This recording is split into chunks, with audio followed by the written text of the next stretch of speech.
네, 우리 함께 인사할까요? 잘 되고 있습니다. 기도하면 됩니다.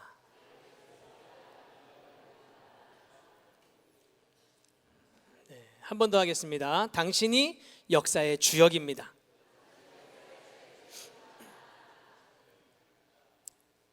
감사합니다. 행복 모임이 시작되고 여러 가지 하나님께서 우리에게 주신 사역의 주역들이심을 잘 기억하시고 달려가시기 축복합니다. 오늘 함께 읽은 이 고린도전서 2장 10절부터 15절 말씀을 가지고요, 성령과 성도의 삶, 성령과 성도의 삶이라는 제목으로 말씀 살펴보기로 합니다. 여러분, 이런 표현을 들어보셨어요? 안고 없는 찐빵.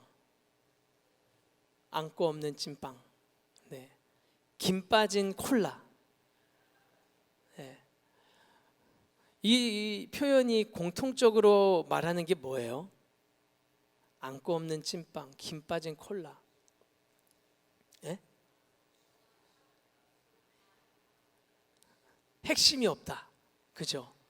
온전하지 않은 상태를 의미하는 표현이죠. 그런 걸 보면서 우리가 안고 없는 찐빵이다 이렇게 얘기하죠.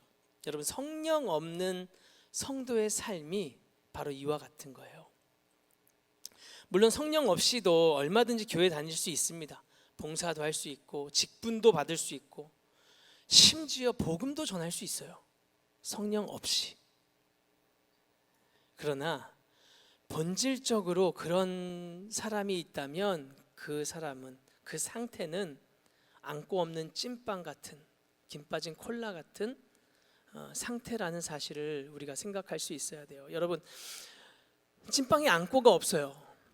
근데 그 안고가 없는 찐빵을 가지고 이거 팥이 안 들어갔기 때문에 더 많이 발효할 수 있었고 발효돼갖고 몸에도 얼마나 좋은 빵이냐 이렇게 이야기할 수는 있죠. 그런데 그 빵을 우리는 찐빵이라고 부르지 않죠. 그렇지 않을까요? 제가 콜라를 엄청 좋아하는데요, 너무 갈증이 날 때 냉장고를 탁 열어가지고 시원한 콜라를 딱 열어서 딱 마셨는데 엄청 시원해요. 차가워요. 그런데 몇 주 지난 김 빠진 콜라면 제가 마실까요? 버릴까요? 전 절대 안 먹습니다.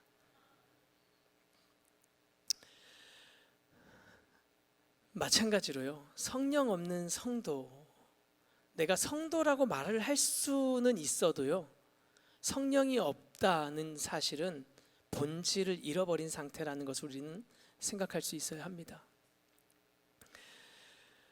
오늘날 우리 안에 이런 비슷한 어려움들이 있습니다. 교회를 다니고 우리가 봉사를 하고 있지만 정작 내 마음이 다 메말라 있어요. 신앙으로 사는, 신앙이 어떤 나에게 주어진 직분, 그런 일들을 감당하는데 너무 힘이 드는 거예요. 능력도 없는 것처럼 느껴지고, 기도를 하지만 전혀 응답도 없는 것 같고, 말씀을 아무리 읽으려고 해도 도대체 뭐가 뭔지 모르겠고, 감동도 없고, 내가 왜 읽고 있는지도 모르겠는 이런 상태가 우리 안에 지금 있다면 성령 없는 신앙이 얼마나 무력한가를 보여주는 것이죠. 이런 사람들이 성경에도 많이 나와요. 예수님 공생의 기간에 주님을 따라다녔던 제자들, 또 무리들의 모습을 보면요, 얼마나 그 예수님과 함께 있는데요, 예수님과 함께 다니는데요, 기쁘죠. 그런데 가끔 실수하는 그 제자들의 모습, 전혀 생각하지 못했던 엉뚱한 모습을 보이는 때가 있죠. 주님 천국에 하늘나라 가시면 그 좌편과 우편은 우리 형제한테 좀 주십시오, 이런 소리를 하고 있는 거예요. 세상의 가치로 아직까지 꽉 차 있는, 예수님이 십자가에 달리시기 전날 사람들에게 잡혀가고 결국 십자가에 달리시는 결정적인 순간 제자들을 포함한 따라다니던 많은 사람들이 다 도망가고 부인하죠. 바리새인들은요, 성경에 능통했던 사람들이요, 율법을 지켰던 그런데 이 사람들이 했던 일은 뭐였냐면 예수님을 죽이는 데 앞장섰던 사람들이죠. 그렇게 열심히 성경을 보고 하나님의 사람이라고, 택한 백성이라고 이야기했던 사람들이 나서서 그들을 위해 오신 예수님을 죽이는 데 앞장섰다고요. 바울도 마찬가지죠. 성령이 없었던 시절에 바울은 교회를 핍박하는 데 앞장섰던 사람이었죠. 왜 이런 일들이 일어났는가? 성령이 아직 그들 안에 있지 않았기 때문입니다. 빌립보서 3장에 보면요, 바울이 자신의 그때 그 시절을 생각하면서 성령 없이 살고 있는 성도들이 어떤 모습인가를 표현했는데, 뭐라고 표현하냐면 그리스도의 십자가의 원수로 행한다고 이야기해요. 성령 없이 사는 성도의 모습을 보면서. 그러니까 여러분, 성령 없이 사는 성도의 삶은 그냥 뭐 그럴 수도 있지, 그런 삶이 또 살 수도 있지라고 말할 수 있는 상태가 아니고요, 그리스도의 십자가의 원수로 설 수 있는 굉장히 위태로운 상태라는 사실을 우리는 기억해야 해요.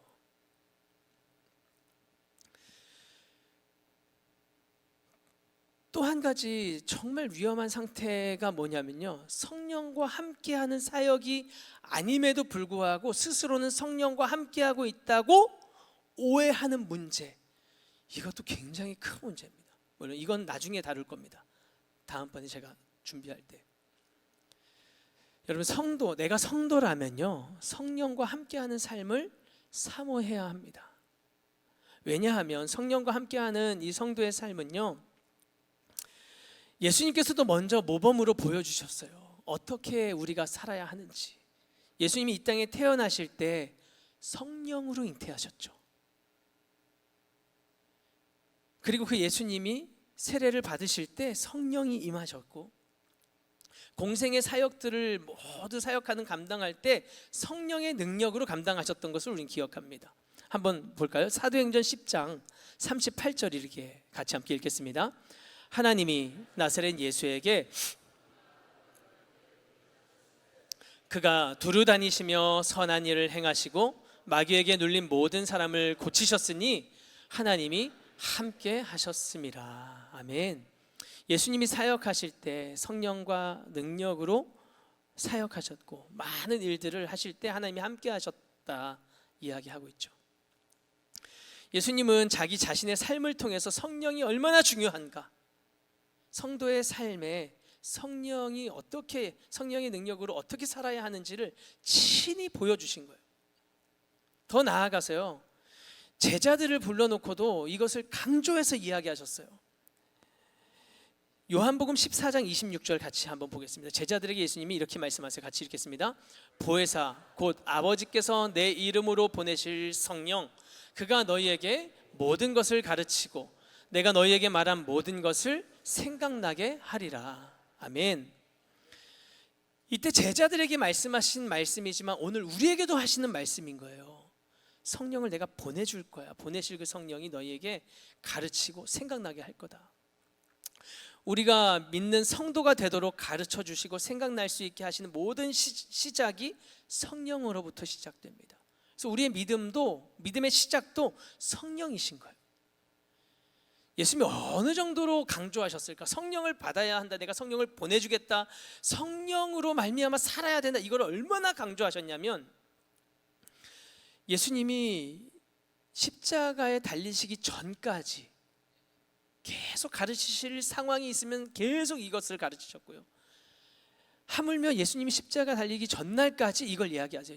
요한복음을 보면요, 15장, 16장, 17장 계속해서 성령을 받아야 된다는 걸, 보내주겠다는 약속, 하나님께 기도하면서도 우리가 하나 된 것처럼 이들도 하나 되게 하여 주옵소서, 이걸 계속해서 기도하세요.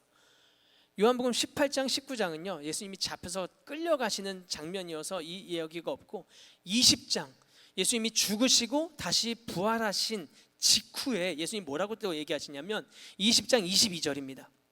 같이 한번 읽겠습니다. 이 말씀을 하시고 그들을 향하사 숨을 내쉬며 이르시되 성령을 받으라. 예수님이 얼마나 이 성령 받아야 하는 것을 강조하셨냐면, 죽기 직전까지도, 전날 전까지도 이야기를 하셨고, 십자가 지시는 그 상황 속에서는 할 수가 없죠.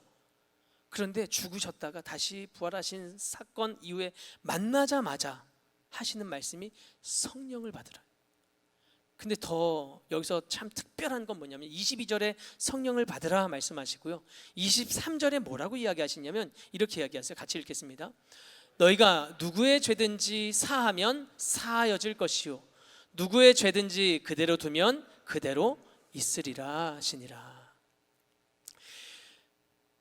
이 죄사함에 대한 이야기를 왜 성령 받으라 하신 말씀 직후에 이어서 하셨는가? 여기 생각해 보면요, 당시 제자들이 용서하지 못한 어떤 문제가 있었을 수도 있고요, 또 예수님이 십자가에서 이루신 이 죄사함의 원리를 가르쳐 주시기 위해서도 위한 이유일 수도 있습니다. 두 가지 이유가 다 돼요.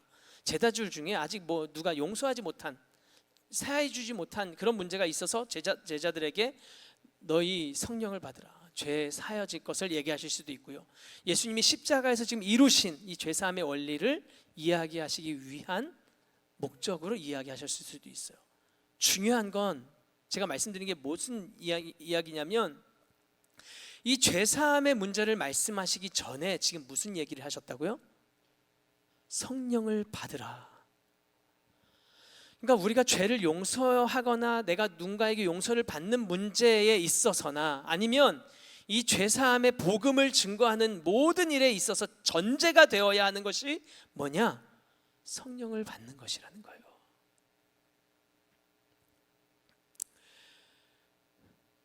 너무너무 강조해서 예수님 말씀하세요.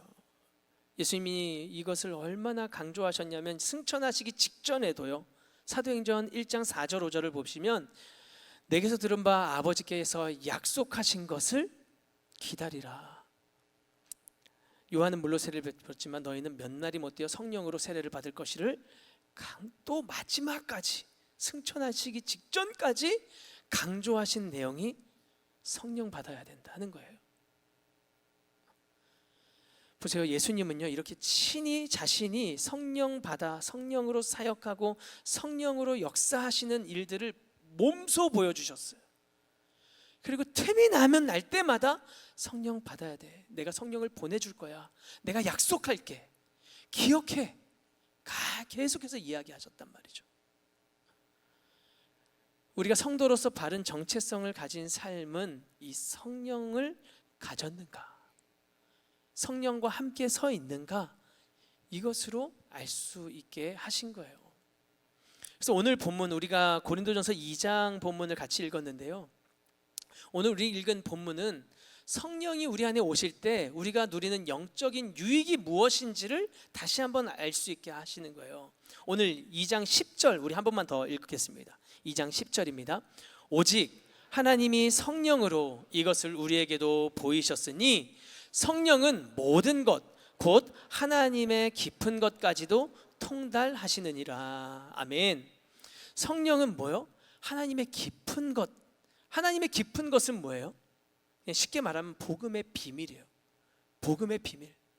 복음이 우리 안에 들어올 때 그리스도의 십자가와 부활의 능력으로 우리에게 뭐가 일어났는가, 어떤 능력이 일어났는가를 우리로 하여금 통달하게 하신다는 거예요. 12절에 동일한 말씀을 또 합니다. 같이 한번 읽겠습니다.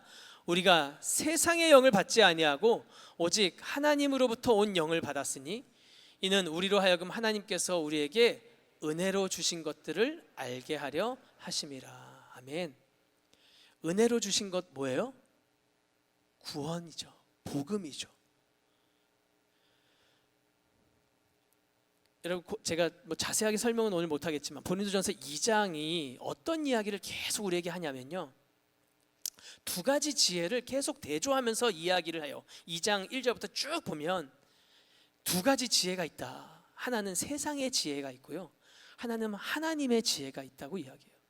그래서 지금 하나님의 지혜는 지금 우리가 읽은 이 10절 12절에서 본문에서 읽은 것처럼 그 하나님의 지혜, 성령이 우리에게 그걸 주시는데, 이걸 우리에게 주시면 이 복음, 구원의 은혜, 우리에게 은혜로 주신 것이 무엇이고 그것이 우리를 어떻게 살아가게 했는지를 깨달아 알게 하고 그렇게 계속 살아갈 수 있도록 돕는다. 이게 하나님의 지혜가 우리 안에 하는 일이라는 얘기예요. 근데 세상의 지혜는 뭐냐? 세상의 지혜는 우리에게 어떤 일들을 하냐? 14절이에요. 14절 같이 한번 읽겠습니다. 육에 속한 사람, 이 세상의 지혜요. 육에 속한 사람은 하나님의 성령의 일들을 받지 아니하나니 이는 그것들이 그에게는 어리석게 보임이요 또 그는 그것들을 알 수도 없나니 그러한 일은 영적으로 분별되기 때문이라. 아멘. 이 세상의 지혜 가지고는요, 앞에서 얘기했던 그것들이 뭐예요? 이 구원의 감격, 복음의 능력, 이것을 알 수도 없고 어리석게 보게 만든다는 거죠. 계산적으로 생각하면서 구원과 복음을 어리석다고 이야기해요. 왜 그렇게 포기하면서 네가 챙겨야 될 것들을 다 안 챙겨? 그렇게 네 걸 주장해야지 라고 계산적으로 이야기하면서 복음으로 사는 사람들을 어리석다고 이야기한다. 어리석게 보기 때문에 전해야 할 필요를 느끼지 못할 뿐더러 스스로도 이것을 필요로 하지 않는 삶을 살아가게 만든다, 이것이죠. 그러니까 성령을 받지 못한 사람은 어떻게 살아갈까요? 세상의 지혜로 살아가는 거예요.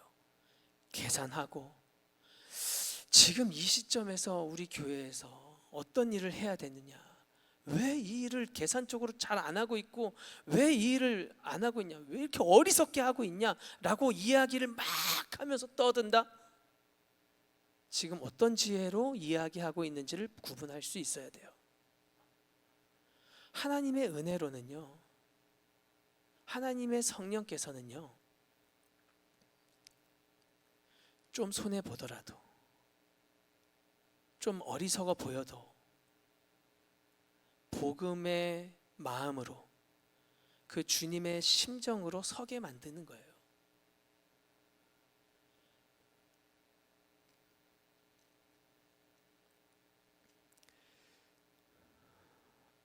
세상의 지혜로는 알 수도 없고 필요로 하지 않는 이 구원과 복음의 비밀을 성령만이 우리로 하여금 알게 하시고 성령만이 그것을 바라보게 하시고 성령만이 그것을 누리며 좀 어려워도 좀 손해를 봐도 그 길을 가면서 그 놀라운 은혜를 누리게 하신다. 그러므로 여러분, 우리는 성령을 통해 성령을 받아 살아가야 한다 하는 것을 다시 한번 기억하시기 바랍니다. 그러면 어떻게 하면 우리가 성령을 받게 될까요? 성경에 보면 성령을 받게 되는 여러 가지 방법들을 이야기해요. 성령을 어떻게 받았냐면 모여서 기도할 때 성령을 받습니다. 마가의 다락방에서. 또 말씀을 듣는 중에 성령을 받기도 합니다. 믿음을 통해서 성령을 받기도 하고요. 또 이 성령 충만했던 사도들의 기도를 통해서 그들이 와서 기도해 줄 때 성령을 받기도 합니다. 성령을 받게 되는 다양한 방법들이 있는데 공통적인 것이 한 가지 원리가 있어요. 제가 오늘 이것만 같이 나누고 마칠 텐데, 성령이 여러 가지 방법과 여러 가지 장소와 모습들을 통해서 성령이 임하시는데 그 원리, 사도행전에 제가 보니까요, 베드로가 설교를 해요. 이제 유대인들이죠. 많은 유대인들에게 설교를 하는데 이 베드로를 통해서 복음의 메시지를 들은 이 사람들이 우리가 그 메시아로 오신 예수님을 못 박아 죽였구나. 우리가 어찌할꼬? 라고 묻습니다. 우리가 어떻게 해야 될까? 그렇게 할 때 베드로가 방법을 제안해 주는 거예요. 사도행전 2장 38절입니다. 같이 읽겠습니다. 베드로가 이르되 너희가 회개하여 각각 예수 그리스도의 이름으로 세례를 받고 죄 사함을 받으라. 그리하면 성령의 선물을 받으리니. 아멘. 이 구절을 계속 보세요. 성령을 받는 원리를 여기서 딱 우리가 발견할 수 있습니다. 회개하는 거예요. 회개할 때 회개하는 사람이 예수 그리스도의 이름을 의지합니다. 예수 그리스도께서 보이신, 예수님 뭐라 그랬어요? 내가 곧 길이요 진리요 생명이라 그랬거든요. 그 길로 가지 않았던 것을 예수님을 바라보면서 다시 깨닫게 되는 거예요. 예수님을 의지하면서 다시 그 길로 가기로 기도하는 거예요. 회개한 그 사람이. 그러면서 예수님이 준비하셨던 이 죄의 사함, 묵혀 있었던, 자유하지 못했던, 온전히 가지 못했던 그 사람이 죄 사함을 통해서 온전한 길을 발견하고 자유함을 얻게 되어지는 거죠. 그리고 나니까 성령의 선물을 받게 되는 거죠. 성령 받는 원리가 여기에서 주어져요. 마가의 다락방에서 모였던 그 사람들도 이 원리를 그 안에서 경험한 거예요. 바울 다메섹 도상에서 확 꼬꾸라져서 막 그런 특별한 체험 때문에 성령을 받았을까? 절대요. 이 원리가 그때 일어난 거예요.